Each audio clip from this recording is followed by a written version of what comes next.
En este último vídeo vamos a ver el punto de la ética médica y el transhumanismo. Aquí vamos a finalizar.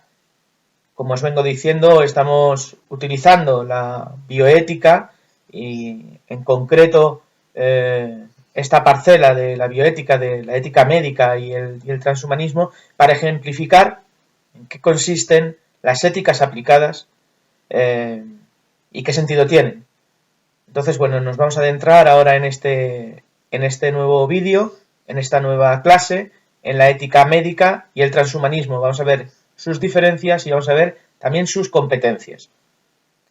Este punto comienza en la página 6 y finaliza en la última de las páginas, en la página 9.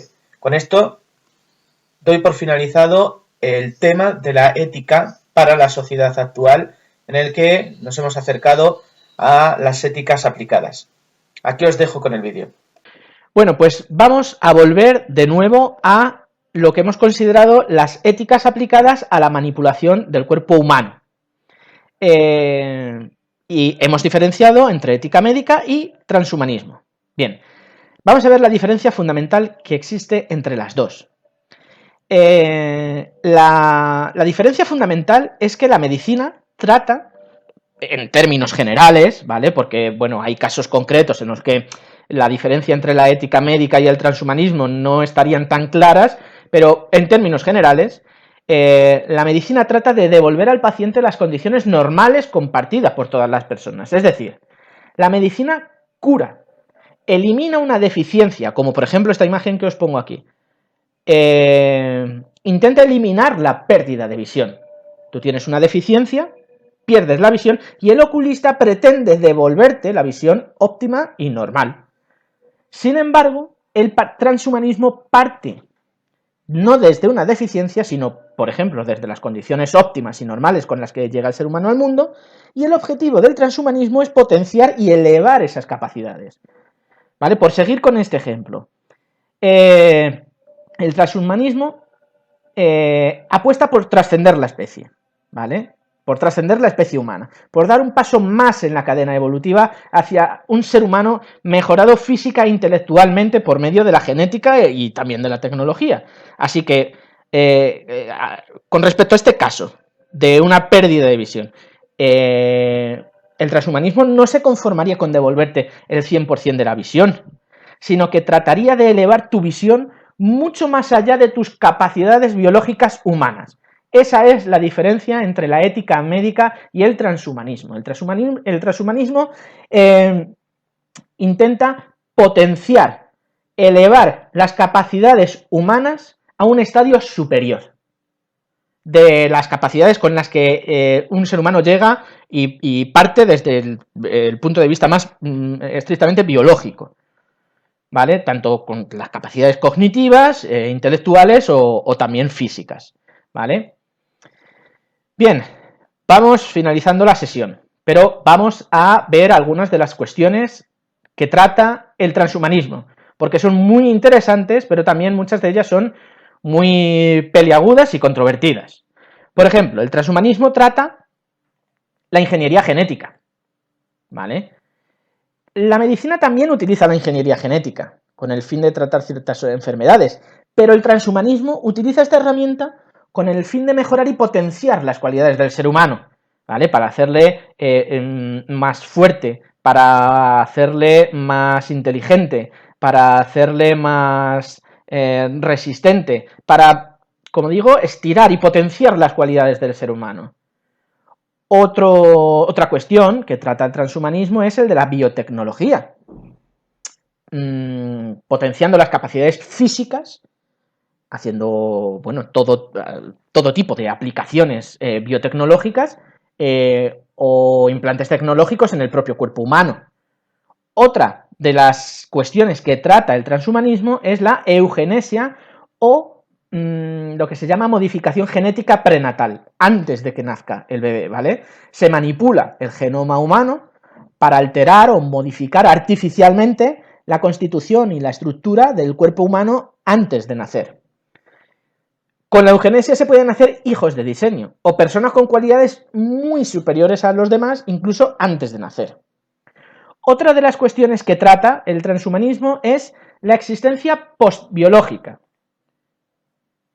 Hay una película muy buena que ahora voy a citar que trata sobre esto, la existencia postbiológica a través de la realización de un escaneo de la matriz sináptica del individuo, de la esencia cognitiva, intelectiva, de información propia del individuo en su cerebro y transmitiéndola después a un ordenador. Como una especie de migración de un cuerpo biológico a un sustrato puramente digital. Con respecto a este tema concreto, hay una película que os recomiendo y que es muy buena. A mí personalmente me gusta mucho. Se llama Transcendence. Como veis, el protagonista de la película es Johnny Depp y Rebecca Hall. También colaboran actores como Cillian Murphy o Morgan Freeman. Y bueno, la película trata justo sobre cómo el protagonista pretende, y bueno, no quiero desvelaros el contenido de la película, hacer esta existencia posbiológica, ¿vale? Bien, otro de los temas que trata la bioética es la crioconservación, por ejemplo. Esto lo que se pretende es que pacientes enfermos o fallecidos se criogenicen y se reanimen en un futuro, bueno, pues para tratar de curarles o reanimarles o que vuelvan a la vida. Bueno, todo esto son cuestiones que trata, hay muchas más, he puesto algunos de los ejemplos más ilustrativos y seguramente más conocidos, pero todas estas cuestiones plantean infinitos dilemas morales. La manipulación del ser humano con el objetivo de ser mejores, de perfeccionar nuestras capacidades, desde luego parece, así a bote pronto, parece bien intencionada. El ser humano siempre ha buscado la excelencia. Acordaos de los griegos y la arete, la búsqueda de lo excelente, de la perfección en algo. Pero vamos a imaginar ahora las implicaciones que tendría el hecho de ser perfectos en algo. Para quien quiera profundizar en esto que vamos a hablar ahora, en las cuestiones que derivan de una mejora del ser humano, en una perfección, en un perfeccionamiento de las capacidades humanas, les recomiendo que lea este libro. Bueno, para este verano os puede venir muy bien. El libro es es de Michael Sandel, es Contra la perfección, la ética en la era de la ingeniería genética, es de la edición Smartbot. Es un libro cortito y además es muy fácil de leer. Os animo a leerlo, que esto siempre echa para atrás y es un libro muy grande, con muchas páginas, de difícil lectura, no, es un libro para todos los públicos y trata sobre la bioética y sobre cuestiones muy, muy controvertidas, está muy bien escrito y os lo recomiendo, ¿vale? Bueno, en este libro se tratan dilemas y cuestiones que nos hacen dudar mucho acerca de los beneficios que podría traernos el perfeccionamiento humano. Yo aquí os he recogido algunas de las preguntas, ¿no?, de las cuestiones que plantea Michael Sandel en este libro. Por ejemplo, ¿qué emoción tendría el fútbol si los jugadores fueran manipulados genéticamente y fueran perfectos? Imaginad que siempre que un jugador disparara a portería, marcara un gol. ¿Qué emoción tendría el juego? Por ejemplo, otro de los casos es que imaginad que los padres pudieran seleccionar las áreas y las competencias en las que sus hijos, ya desde antes de nacer, fueran buenos o excelentes. Bueno, aquí tal vez el principio que citábamos antes, el principio de autonomía, se puede ver vulnerado, puesto que el hijo no ha podido elegir por sí mismo sobre su propia vida. ¿Dónde queda ahí el poder de decisión de los hijos? Son los padres quienes les editan genéticamente antes de su propio nacimiento. O, por ejemplo, otro caso, imaginad que la tecnología aplicada a la mejora de las condiciones físicas o psíquicas, como ocurre ahora mismo con el acceso a un simple teléfono móvil, pues es asequible solo para quien tiene dinero, pero es mucho más difícil para quien no lo tiene. Esta tecnología aplicada a la mejora de las condiciones físicas o psíquicas. Bueno, ¿no creéis que podría darse el caso de que existan a largo plazo dos especies diferenciadas? Imaginaos, aquellos que pueden perfeccionarse genética o tecnológicamente mediante implantes y quienes no pueden hacerlo. Aquí el principio de justicia se ve vulnerado, puesto que no todo el mundo tiene un igual acceso a ese avance. Así que aquí estamos viendo la importancia que tienen los principios de la bioética. Tienen que regular las acciones humanas. El avance humano, desde luego que sí, es imparable, es inexorable. Pero la ética debe estar ahí, donde quiera que el ser humano modifique su propia constitución. Es decir, debemos elegir entre todos qué queremos ser y cómo hacerlo. No podemos dejar en manos de quienes tienen el poder o grandes fortunas el destino de toda la humanidad. Y repito, de toda la humanidad, solo por unos pocos. Porque la ética es, como hemos visto desde la primera sesión hasta esta, la ética es pluralista y debe tener en cuenta todas las preferencias y puntos de vista. Si avanzamos en una mejora de las condiciones humanas, en una mejora de las capacidades humanas, debemos hacerlo todos juntos. Debemos avanzar, pero debemos hacerlo con diálogo, con acuerdos, con consenso, sin alterar las reglas del juego. Como veíamos en el ejemplo del fútbol, la perfección puede desvirtuar el juego. Y esto es lo que ocurre de un modo similar con la propia vida. El ser humano es imperfecto. El ser humano comete errores y esto es lo que le hace tan especial. Así que yo no tengo claro si la perfección nos podría traer la felicidad. No estoy seguro de que la eudemonía a la que aspirábamos con Aristóteles la pudiéramos conseguir si la perfección nos viene dada sin esfuerzo. Esa perfección no tiene nada que ver con la que defendía Aristóteles. La emoción de la vida está en el esfuerzo, en el sacrificio, en la entrega y la lucha por conseguir las metas y los objetivos que nos fijamos. Esto es una opinión personal, pero yo creo que la vida de cada uno tiene mucho más valor cuando uno le da forma, cuando tú das forma a tu propia vida.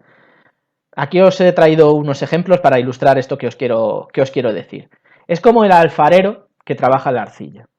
Cada pieza es elaborada con esfuerzo, con cariño, y además es que cada pieza es única e irrepetible. No encontramos dos piezas iguales cuando están creadas a mano. Sin embargo, una máquina, como esta impresora de 3D que vemos aquí, produce vasijas iguales, todas y cada una de ellas. No pueden tener el mismo valor porque son fruto de un molde. Y esto despersonaliza el producto. Y esto es lo que creo que nos ocurriría a nosotros si pudiéramos perfeccionarnos a demanda. Como cuando vas a jugar a un videojuego y selecciones al jugador. Yo quiero ser este o quiero ser este otro y quiero tener estas facultades. ¿Y dónde está el esfuerzo? ¿Dónde está la entrega, el sacrificio? Se alteran las reglas del juego y desde luego que se desvirtúa, como vengo diciendo. Bien, así que en definitiva, y para concluir la sesión, las éticas aplicadas, todas las éticas aplicadas, deben reflexionar para establecer los márgenes del camino por los que deben avanzar. Como se muestra, por ejemplo, en esta imagen. Las acciones que se llevan a cabo en el ámbito profesional, ya sea con las personas, con los animales o con nuestro entorno, como hemos visto con el conjunto de las éticas aplicadas, debe ser guiada por un criterio normativo, por un consenso, por un diálogo que no permita abusos ni excesos. Es como la valla de este camino, ¿vale? Nos muestra el camino, pero tampoco es un muro que nos impida ver qué hay más allá. Solo delimita el camino hacia el que hay que dirigirse. Por eso os pongo al pensador de Rodin allí en el final del camino. Nos debe ayudar a fijar un criterio moral y jurídico. Es decir, nos debe ayudar a fijar un código de actuación, ¿vale? Bueno, pues antes nos hemos centrado en la bioética, pero bueno, esto, como ya os decía, ha sido solo un ejemplo para ilustrar la necesidad de que la ética acompañe a las actividades profesionales, y con esto ya termino. Las éticas aplicadas deben ser éticas pluralistas, en las que se tenga en cuenta todo el mundo. Las profesiones y la ética deben ir de la mano para conseguir unas sociedades responsables, pues frente a esta cultura del individualismo, a la cultura del contrato, del éxito, de la ganancia, del lucro, de la mera utilidad de las cosas, ¿vale? Yo considero que debemos apostar, o eso es lo que hacemos desde la filosofía, apostar por una cultura frente a esa competitividad, una cultura del diálogo, una cultura del consenso, de los valores, de la justicia y de la reflexión colectiva y compartida.